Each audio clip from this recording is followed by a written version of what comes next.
New year రాబోతోంది. ఈసారి మీ పార్టీని ఫామ్ హౌస్ లో ప్లాన్ చేయాలనుకుంటే వెంటనే డోసే యాప్ ని డౌన్లోడ్ చేసుకుని బుక్ చేసుకోండి.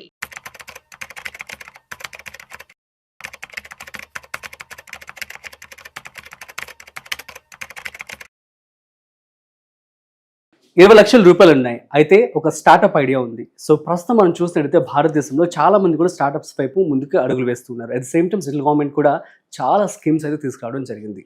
సో ఇటువంటి పరిస్థితుల్లో ఒక 20,00,000 పెట్టి క్యాపిటల్ ఇన్వెస్ట్మెంట్తో ఒక స్టార్టప్ స్టార్ట్ చేయడం బెటరా? సో లేదు అనుకున్నట్లయితే మ్యూచువల్ ఫండ్స్లో ఎక్కువ డబ్బులు వస్తాయని మనందరికీ తెలుసు. సో మ్యూచువల్ ఫండ్స్లో ఇన్వెస్ట్మెంట్ చేయడం బెటరా? సో దీనికి సంబంధించి ఇవాళ మనం పూర్తిగా తెలుసుకోబోతున్నాం. సో వీడియోని మిస్ అవ్వకుండా ఎండ్ వరకు చూసేయండి. హాయ్ హలో నమస్తే, welcome to business bars with Raju Pasupuleti on Suman TV. So వీటి గురించి మనతో చెప్పడానికి ఇవాళ మనతో ఉన్నారు సర్టిఫైడ్ ఫైనాన్షియల్ ఎక్స్పర్ట్ గిరిబాబు గారు. సో వారి మాటల్లోనే మరింత సమాచారం అడిగి తెలుసుకుందాం. సో హాయ్ సార్, నమస్తే. నమస్తే అండి సార్, ఎలా ఉన్నారు? ఫైన్ అండి. సార్, క్వశ్చన్ విన్నారు కదా? Yeah. So 20 lakhs of startup versus 20 lakhs of investment in mutual funds, ఏమంటారు? యాక్చువల్గా రెండిటికి మీరు అన్కంపారబుల్ క్వశ్చన్స్ అడుగుతున్నారు. అవునా? ఎందుకంటే investment in startup is nothing but business. ఎందుకు అడిగాను అంటే ఇప్పుడు చాలా మంది కూడా కన్ఫ్యూజన్ ఉంటుంది. సో ఇప్పుడు ఎవరు తెలియని వ్యక్తికి ఒక 24 years 25 years ఏజ్లో సో ఫ్యామిలీ దగ్గర నుంచి డబ్బులు తీసుకొని తాను బిజినెస్ స్టార్ట్ చేయాలి, లేదంటే స్టార్ట్అప్ కొత్త ఇన్నోవేటివ్ ఐడియాతో వచ్చాడు. సో తనకి ఎటువంటి క్లారిటీ ఉండదు కాబట్టి సో లాస్ అయ్యే కంటే కూడా సేఫ్ సైడ్ ఇన్వెస్ట్మెంట్ చేయడం బెటర్ అంటారా, అసలు రిస్క్ తీసుకోమంటారా? యాక్చువల్గా ఆల్వేస్ రిస్క్ తీసుకుంటే రివార్డ్ వస్తుంది అనుకుంటారు. ట్రూయే, కరెక్టే. కానీ మీ దగ్గర డబ్బులు తీసుకెళ్ళి మీరు సినిమా ఇండస్ట్రీలో ఇన్వెస్ట్ చేస్తే రిస్క్ చాలా ఉంటుంది, రివార్డ్ గ్యారంటీగా వస్తుందా? రాదు, పోయే అవకాశాలు చాలా ఉంటాయి. సో ఇప్పుడు స్టార్ట్అప్ కంపెనీ 20 lakhs తో స్టార్ట్ చేయగలిగి ఆ స్టార్ట్అప్ అనేది సక్సెస్ అయ్యి అతనికి ఏమన్నా రిటర్న్స్ రాగలిగితే ఓకే. కానీ what is the success rate in startup companies as per you? 2 to 3% on and average. Max 5%. 100 startups ఉన్నాయంటే 90 స్టార్ట్అప్స్ ఫెయిల్ అయిపోతాయి, సక్సెస్ అవ్వవు. Only success rate max to max 5% ఉంటుంది. మరి ఇంత తక్కువ సక్సెస్ రేట్ ఉన్న స్టార్ట్అప్ ఇండస్ట్రీ ఎకో సిస్టంలో మనం 20 లక్షలు పెట్టి ఇన్వెస్ట్ చేసి నేను సక్సెస్ అవ్వకపోతే what is my plan B? ఇప్పుడు చాలా మంది ఇప్పుడు ఇంజనీరింగ్ స్టూడెంట్స్గా ఉండి ఇంజనీరింగ్ కంప్లీట్ అయ్యేటప్పుడు వాళ్ళకు చాలా థాట్ ప్రాసెస్ ఉంటుంది, ఏది నేను ఒక స్టార్ట్అప్ చేయాలి ఇవన్నీ.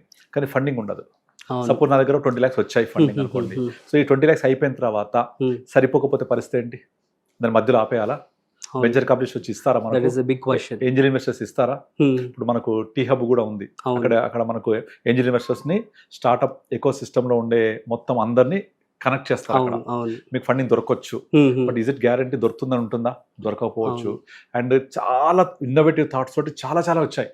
బట్ సక్సెస్ రేట్ తక్కువ ఉండడం వల్ల, ఫెయిల్యూర్స్ ఎక్కువ ఉండడం వల్ల ఆ ఉన్న డబ్బులన్నీ పోగొట్టుకొని ఆ ఉన్న డబ్బుల్లో వాళ్ళు ఇంకా ఏం చేయాలో అర్థం కాక, అటు ముందుకు వెళ్ళలేక, వెనక్కి పోలేక సతమతమయ్యే వాళ్ళు చాలా మంది ఉన్నారు. సో ఈ క్వశ్చన్ ఈ ఆన్సర్ వినగానే అందరూ పాపం చూసి భయపడతారేమో. జెప్టో మరి ఇప్పుడు చూడండి 19 years వాళ్ళు. అవును. సో ఎంత ఇప్పుడు టాప్ లిస్ట్ లో ఉన్నారు. ఎన్ని ఉన్నాయి అలాంటివి? చాలా తక్కువ, రేర్. అది చెప్పాను నేను. Success rare. ఈవెన్ అభిబస్ ఉందా? అవును. అది కూడా స్టార్ట్అప్ లాగా స్టార్ట్ అయింది కదా. బెంగళూరు నుంచి హైదరాబాద్ రావాలి ఎవ్రీ మంత్ ఆఫీస్ నుంచి. ప్రతిసారి బుకింగ్ చేయడం ఇబ్బంది అయిపోతుంది. ఎక్కడ బస్సులు వెళ్తున్నాయో తెలియట్లేదు, ఏ బస్సులు వెళ్తే తెలియట్లేదు. ఇప్పుడు ఏం చేస్తున్నాడు అతను, సుధాకర్ అనే అతను రెడ్ బస్ ఒక కంపెనీ స్టార్ట్ చేసి అందరూ సర్వీస్ ప్రొవైడర్స్ ఒక దగ్గర తీసుకొచ్చి ఒక ప్లాట్ఫామ్ క్రియేట్ చేసి బస్ జర్నీ చేసే ట్రావెలర్స్ ని ఒక దగ్గర తీసుకొచ్చి సర్వీస్ ప్రొవైడర్ దగ్గర తీసుకొచ్చి అంతా చేసి ఒక సక్సెస్ఫుల్ కంపెనీ అయింది. ఎగ్జాక్ట్లీ. బట్ ఫెయిల్యూర్స్ ని ఎంతగానో బైజూస్ బిలియనియర్ కంపెనీ. ఇప్పుడు పరిస్థితి ఏంటి? మొత్తం జీరో అయిపోయింది కదా. ఆస్తులు అమ్ముకొని అప్పు కట్టాల్సి వచ్చింది. ఇంకా స్టిల్ దట్ ఈస్ నోవేర్, తెలియదు ఎక్కడ ఉంటుందో తెలియదు పరిస్థితి. అంటే సక్సెస్ రేట్ వెళ్తేనే అలాగే వెళ్తుంది, లేకపోతే ఇలా ఉంటుంది. సో మీకు నేను ఒక ఫెయిల్ అయితే what is my plan B? ఆ ప్లాన్ బి అనేది లేకుండా don't start this kind of things. Okay. So అప్పుడు ప్లాన్ బి లేకపోతే ఏమవుతుంది? నేను ప్లాన్ ఏలో సక్సెస్ అవ్వకపోతే ఏం చేయాలి? ఎక్కడికి వెళ్ళాలి? Where is my platform? అప్పుడు నేను సక్సెస్ఫుల్లీ ఫెయిల్యూర్ క్యాండిడేట్ మిగిలిపోతా కదా. ట్రూ. సో దీనివల్లనే చాలా మంది స్టార్ట్అప్లోకి రావాలంటే భయపడతారు. ఎగ్జాక్ట్లీ. అంతెందుకు, ఇప్పుడు మీకు స్టార్ట్అప్ కంపెనీస్ ఉంటాయి కదా, ఈ మంచి స్టార్ట్అప్ కంపెనీస్ ని ఐడెంటిఫై చేసి వాటిల్లోనే ఇన్వెస్ట్ చేసే ఏఐఎఫ్స్ ఉన్నాయి. ఆల్టర్నేటివ్ ఇన్వెస్ట్మెంట్ ఫండ్ ఒక ఫండ్స్ ఉంటాయి. ఇది ఒక మోడ్ ఆఫ్ ఇన్వెస్ట్మెంట్. ఎందుకు చెప్తున్నానంటే ఇది ఎవరైతే నేను స్టార్ట్అప్ ఎకో సిస్టమ్స్ లో ఇన్వెస్ట్ చేయాలనుకుంటారో వాళ్ళకు రాదర్ నేనే ఒక స్టార్ట్అప్ తయారు చేసి నేనే ఒక సక్సెస్ అయ్యే బదులు మీ దగ్గర ఉన్న బడ్జెట్ ని మినిమం 1 crore ఇన్వెస్ట్మెంట్ AIF లో ఆ బడ్జెట్ తోటి వాళ్ళు స్టార్ట్అప్స్ లో మాత్రమే ఇన్వెస్ట్ చేసే రెస్పెక్టివ్ AIFs ఉన్నాయి మార్కెట్ లో.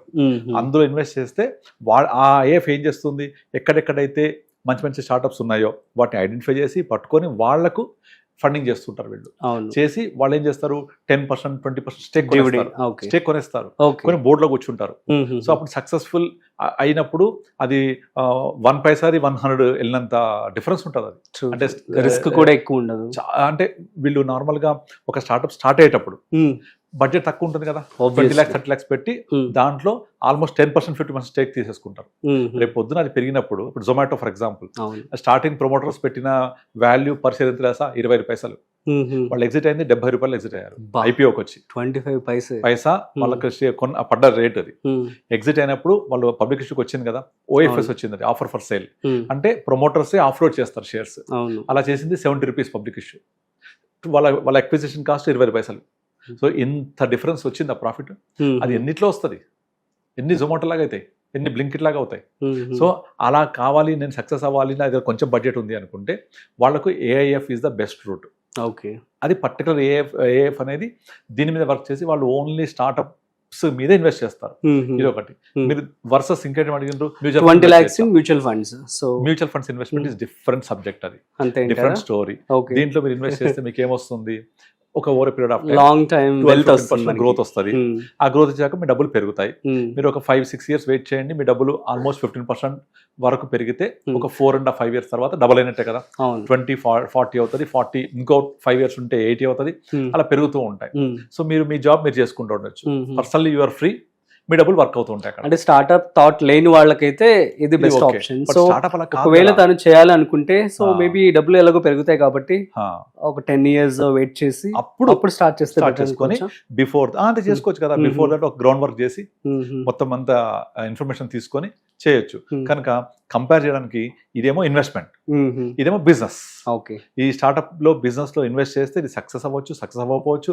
సక్సెస్ అయితే ఎనార్మస్ గ్రోత్ వస్తుంది. చాలా వరకు స్టార్ట్అప్స్ ఏం చేస్తారు, ఒక రేంజ్ తీసుకొచ్చాక అమ్మేస్తారు దాన్ని.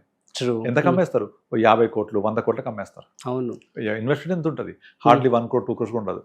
సో డిఫరెన్స్ ఆఫ్ ప్రాఫిట్ చాలా ఎక్కువ కదా. అవును, బట్ అంత scale up mutual fund investment అవుతుందా, అవ్వదు, అస్సలు అవ్వదు. అలాగే మ్యూచువల్ ఫండ్ లో ఫెయిల్యూర్ ఉండదు, వెయిట్ చేసే డబ్బులు గ్యారంటీ వస్తాయి.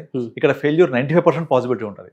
అంటే మీ 20 లక్షలు 2 కోట్లు అవ్వచ్చు, మీ 20 లక్షలు 0 కూడా అవ్వచ్చు.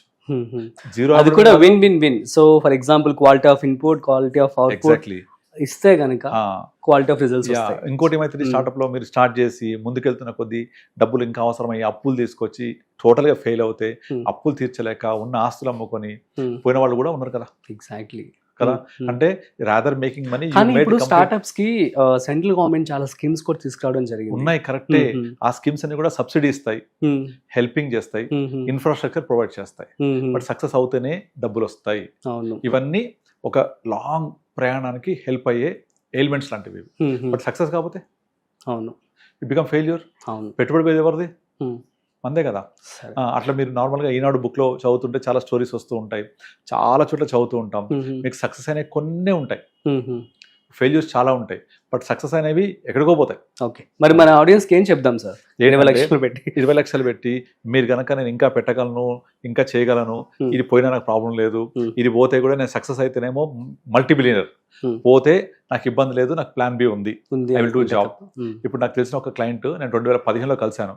అతను 2015లో ఇంటర్నెట్ ఇంత పాపులర్ లేనప్పుడే అతను మన ఇప్పుడు మనం ఇది ఉంది కదా, ఇది మన కిరాణా షాప్స్, అలాంటి కిరాణా షాప్స్ ఆన్లైన్ లో క్రియేట్ చేశాడు అతను.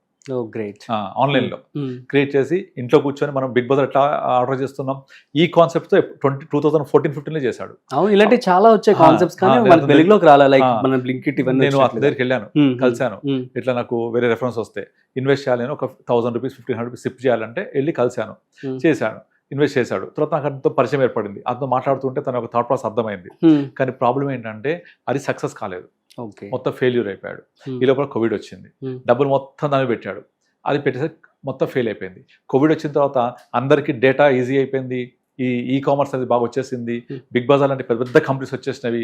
తను ఎక్కడ కూడా ఇండస్ట్రీ లేడు. ఇప్పుడు మళ్ళీ పోయి జాబ్ చేసుకుంటుండు. అయ్యో, డబ్బులు అన్నీ లాస్ అయిపోయాయి. జాబ్ చేసుకుంటూ ఉన్న శాలరీ తోటి ఏదో బతుకుతున్నాడు. ఆ శాలరీ తోటి సక్సెస్ అవుతేనేమో కింగ్, సూపర్ డూపర్ డబ్బులు. సక్సెస్ కాకపోతేనేమో ఇట్లా ఫెయిల్యూర్ అయిపోతాయి. మళ్ళీ ఇప్పుడు 2 lakhs 3 lakhs శాలరీ తోటి ఏదో జాబ్ చేస్తున్నాడు. బట్ ఆ మైండ్ సెట్ అలాగే ఉంది తనది. ఏది నేను ఒక స్టార్ట్అప్ కంపెనీ స్టార్ట్ చేయాలి ఫ్రమ్ జీరో నుంచి, తీసుకోవాలని థాట్స్ చాలా ఉన్నాయి. బట్ డబ్బులు లేవు ఇంప్లిమెంట్ చేయడానికి. కనుక 20 లక్షలతో మీరు ఏం చెప్తారంటే 20 లక్షలతోటి స్టార్ట్అప్ కంపెనీకి ఏ మూల కూడా కాదు, డబ్బులు సరిపోవు అసలు. కొన్ని సరిపోయినా కూడా దాన్ని స్కేలప్ చేయాలంటే సరిపోదు. అప్పుడు మనకు ఏంజల్ ఇన్వెస్టర్స్ కావాలి. ఇన్వెస్టర్ ఎప్పుడు వస్తారు? నువ్వు సక్సెస్ అయినప్పుడు. అంటే సక్సెస్ అయితే డబ్బులు వస్తాయి, సక్సెస్ అయితే అందరూ వస్తారు. బట్ కాకపోతే where is your platform to stand? నిలబడడానికి జాగే ఉండాలి, ప్లాన్ బి ఉండాలి కంపల్సరీ. దాని బదులు ఏంటి? మ్యూచువల్ ఫండ్ ఇన్వెస్ట్ చేయండి, మీ జాబ్ మీరు చేసుకోండి, దాని పట్టుకు అది పెరుగుద్ది. కంపేర్ చేయలేము యాక్చువల్గా. బట్ బిజినెస్ చేయాలి అంటేనేమో నేను ఇట్లే ఉండాలి, మైండ్ సెట్ ఇలాగా ఉండాలి, నాకు ప్లాన్ బి ఉంది, నేను డబ్బులు పోయినా కూడా నేను సంపాదించగలను అనుకుంటే స్టార్ట్అప్ చేయొచ్చు. లేదా అందులో ఇన్వెస్ట్ చేయాలనుకుంటే అలాంటి ఏఎఫ్స్ ఉంటాయి, అందులో చేయొచ్చు. లేదా ప్రీ లిస్టింగ్ కంపెనీస్ ఉంటే అక్కడ చేసుకోవచ్చు. ఇవన్నీ వద్దు అనుకుంటే, రిస్క్ వద్దు అనుకుంటే mutual funds always there. Long term ఉంటే ఖచ్చితంగా వస్తాయి. సో ఇక్కడ మ్యూచువల్ ఫండ్ రిస్క్ అనకూడదు, వాలటాలిటీ ఉంటుంది. అవును, అంతే. It's different journey, different ball game. This is different ball game. Super sir, thank you so much for your valuable words అనమాట. So audience మీ అందరికి అర్థమైంది కదా.